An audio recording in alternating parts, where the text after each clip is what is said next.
Bharatiya Janata party గతంలో అనేక సార్లు బీఆర్ఎస్ ప్రభుత్వంలో అవినీతి జరిగిందని చెప్తా ఉన్నాం. అది బీఆర్ఎస్ నాయకులు జరగలేదని చెప్తా ఉన్నారు.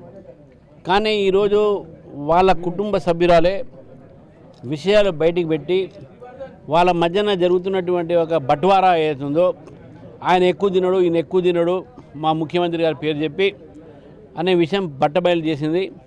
దీన్ని బట్టి స్పష్టంగా ఏంటంటే బీఆర్ఎస్ ప్రభుత్వం సమయంలో అవినీతి జరిగింది. వాళ్ళ కుటుంబ సభ్యుల మధ్యననే ఈ యొక్క పంపకాల మధ్యన గొడవ ఈరోజు ఇటువంటి ఒక విషయాలు బయటకు వస్తూ ఉన్నాయి.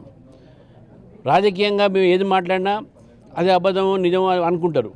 కానీ ఈరోజు వాళ్ళ కుటుంబ సభ్యురాలు మాట్లాడింది కాబట్టి బీజేపీ చెప్పినటువంటి విషయం ఏదుందో అవినీతి జరిగిందనే విషయాన్ని ఈరోజు స్పష్టంగా తెలంగాణ ప్రజలకు అర్థమైంది.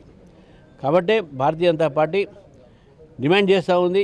వారు చేసినటువంటి అవినీతి ఈరోజు కాళేశ్వరంలో కానీ, అటు ఇక్కడ జరిగినటువంటి ఒక టోల్ గేట్లో కానీ, లేకపోతే ఫోన్ ట్యాపింగ్ కేసులో కానీ, వీటన్నిటిని కూడా ఈరోజు రాష్ట్ర ప్రభుత్వము దీన్ని దృష్టిలో పెట్టుకొని అన్ని కేసులు కూడా సిబిఐకి ఒప్పచెప్పాల్సిన అవసరం ఉన్నదని చెప్పి భావిస్తూ ఉన్నాను. రెండో విషయము, ఈరోజు ఆ సభ్యురాల్ని పార్టీ నుంచి ఎక్స్పెల్ చేయడం అయితే ఏంది, లేకుంటే కుటుంబం నుంచి బహిష్కరణ చేసి పెట్టింది, అది వాళ్ళ పార్టీ వాళ్ళ కుటుంబం విషయం కాబట్టి దాని మీద నేను స్పందించాల్సిన అవసరం లేదు. కానీ ఒక వాస్తవం మాత్రం బయటపడ్డది. తప్పకుండా వాళ్ళ ఒక ప్రభుత్వంలో అవినీతి జరిగింది.